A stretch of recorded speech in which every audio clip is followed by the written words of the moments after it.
কলকাতার বুকের ভেতর দিয়ে একসময় কত খাল বয়ে যেত ভাবা যায়। শহরের যাকে বলে একেবারে প্রাণকেন্দ্র ছিল। একদম। কিন্তু আজ সেই খালগুলো কোথায় গেল? এখন তো মনে হয় যেন হারিয়ে যাওয়া ইতিহাস। আবার কিছু কিছু জায়গার গল্প শুনলে গা ছমছম করে। হ্যাঁ, ঠিক তাই।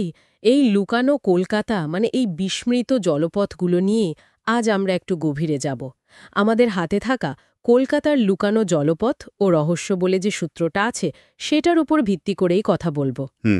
দেখা যাক এই খালগুলোর পেছনে কি ইতিহাস আছে, এখন কি অবস্থায় তারা, আর অবশ্যই ওই যে বললেন গা ছমছমে লাপারগুলো, মানে লোককথা রহস্যগুলো। আচ্ছা, শুরুটা কিভাবে হয়েছিল এই এত খাল খননের ব্যাপারটা? দেখুন, এটা মূলত ইস্ট ইন্ডিয়া কোম্পানির সময়ের কথা, মানে ধরুন অষ্টাদশ শতক। তাদের প্রধান লক্ষ্য ছিল ব্যবসা।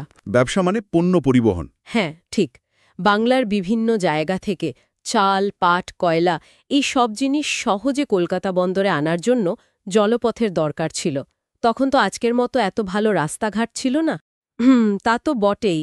কয়েকটা খালের নাম তো বেশ শোনা যায়, যেমন ওই যে সার্কুলার ক্যানেল। একদম। সার্কুলার ক্যানেলটা বিশাল ছিল, প্রায় ৭৪ কিলোমিটার লম্বা। শহরটাকে প্রায় গোল করে ঘিরে রেখেছিল। ও আচ্ছা, আর ওটা কি শুধু মাল আনা নেওয়ার জন্য ছিল? না না, শুধু সেটা নয়, শহরের জলনিকাশি ব্যবস্থার জন্যও কিন্তু খুব গুরুত্বপূর্ণ ছিল, মানে ড্রেনেজ সিস্টেম আর কি। বুঝেছি। আরেকটা নাম খুব শোনা যায়, টলিনালা। হ্যাঁ, টলি নালা। ওটা আসলে আদিগঙ্গারই একটা পুরনো ধারা।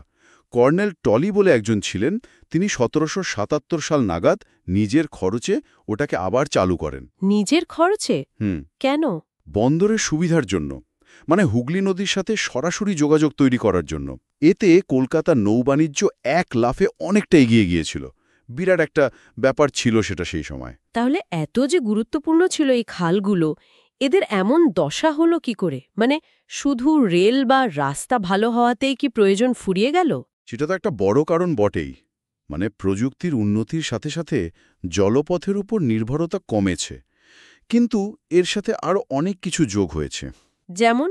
যেমন ধরুন, স্বাধীনতার পর শহরটা যেভাবে বাড়তে লাগলো, সেখানে পরিকল্পনার অভাব ছিল। খালগুলোর দিকে আর সেভাবে নজর দেওয়া হয়নি। চরম উদাসীনতা। আর তার উপর মারাত্মক দূষণ। হ্যাঁ, দূষণ তো একটা বিরাট সমস্যা। বিরাট সমস্যা। বেশিরভাগ খাল এখন আবর্জনার পলি জমে জমে প্রায় বুজে গেছে।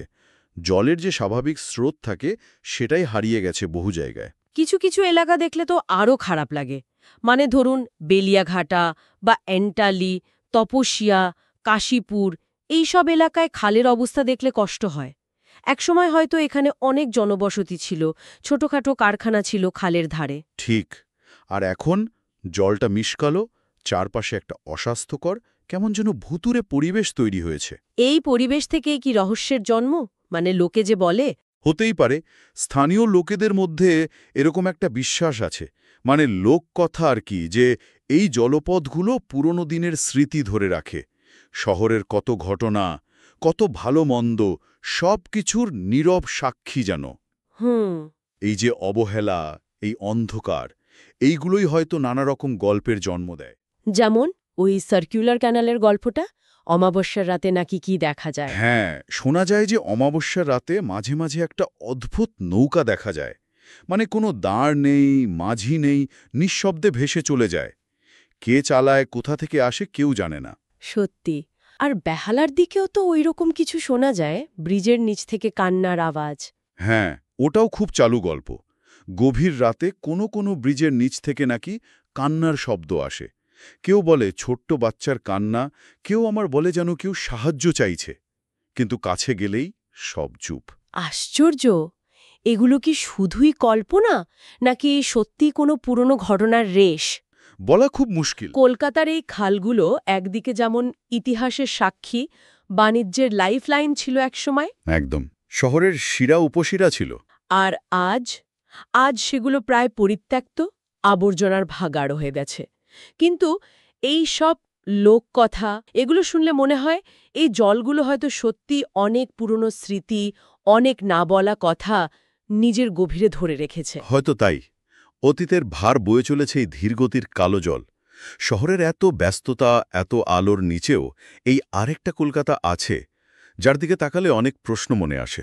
তাহলে শেষ প্রশ্নটা বোধহয় এটাই, রাতের বেলা যখন সব চুপচাপ এই খালগুলোর পাশ দিয়ে গেলে আজও কি কোনো চাপা দীর্ঘশ্বাস বা ফিসফিসানি শোনার সম্ভাবনা থাকে? এই জল কি সত্যিই কখনো ঘুমায় না, অতীতের ভার নিয়েই বয়ে চলে? কে জানে। এই ভাবনাটা নিয়েই না হয় আজকের আলোচনা শেষ করা যাক।